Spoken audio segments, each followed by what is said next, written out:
can't thank you enough for participating in Rhode Island's Moving Planet event.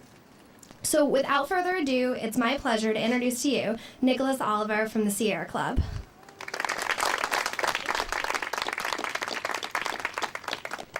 Thanks, Megan.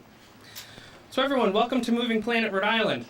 Today is an exciting event for our state and across our planet Earth. Across the globe, hundreds of thousands of people will rally at events just like ours with one common goal: to demand solutions to the climate crisis. The backdrop of our event is the Blackstone River in historic Woonsocket. Along this river are communities in which became the birthplace of the American Industrial Revolution. As our country settled and began to thrive, other colonies and states turned to Rhode Island for ideas on how to build industries, create jobs, and sustain a sense of community. The basic foundations of these ideals ring true today. As we enter into a new political campaign cycle, we're hearing candidates talk about similar themes: creating jobs, preserving American industries, and maintaining core values. However, as we built our economy in the 18th, 19th, and well into our 20th century, we did not take enough consideration into our environment. Granted, there was a lack of knowledge on how our activities and behavior toward our air and our water would affect us then. Yet today we possess the knowledge on how we need to preserve our environment and our way of life. Armed with scientific research, we need to encourage our policymakers to take action, not just for ourselves, but also for future generations that inhabit our planet. Locally, we're asking for 4 specific actions. First is to ensure that our communities across the Ocean State adopt a resolution like Woonsocket and 5 other Rhode Island towns that support bicycle and walking paths in their community, with the goal of including these paths in any future infrastructure plans.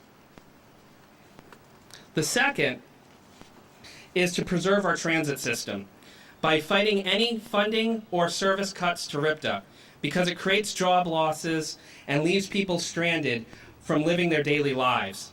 Now, I'm not just talking about leaving the poor, the elderly, and disabled stranded. I'm talking about all those who use RIPTA to commute to and from work, especially those downtown that work at big banks, law firms, and insurance companies. Cutting RIPTA just cuts our already fragile economy. Third is the proposal to create our next national state park right here in the Blackstone Valley, preserving the area that I talked about earlier that spurred our American Revolution and the American dream. Lastly, we're asking for the Obama administration to move forward with the proposed federal 54.5 mile per gallon by 2025 fuel efficiency standard. All 4 members of Congress representing Rhode Island, our governor and lieutenant governor, the mayors of Providence, Pawtucket, and Warwick, and several state legislators called on President Obama to increase the fuel efficiency standards, not just on cars and light trucks, but also on utility vehicles and heavy-duty trucks.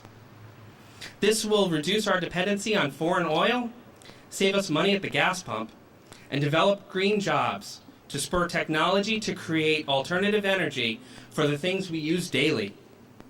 In addition, with this 54.5 MPG proposal, we will see a reduction in carbon emissions spewing from tailpipes by approximately 5% annually, as currently proposed beginning in 2017.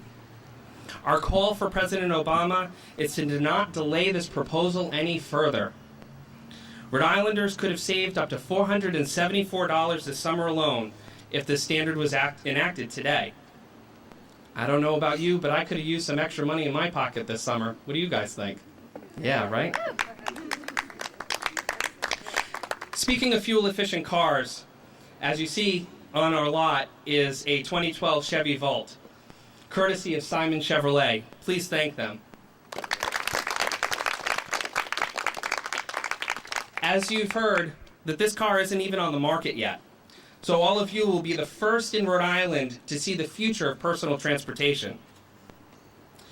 Now, Rhode Island is blessed to have such a congressional delegation that are strong environmental and consumer advocates. One of them is here to help us move our planet toward climate change solutions.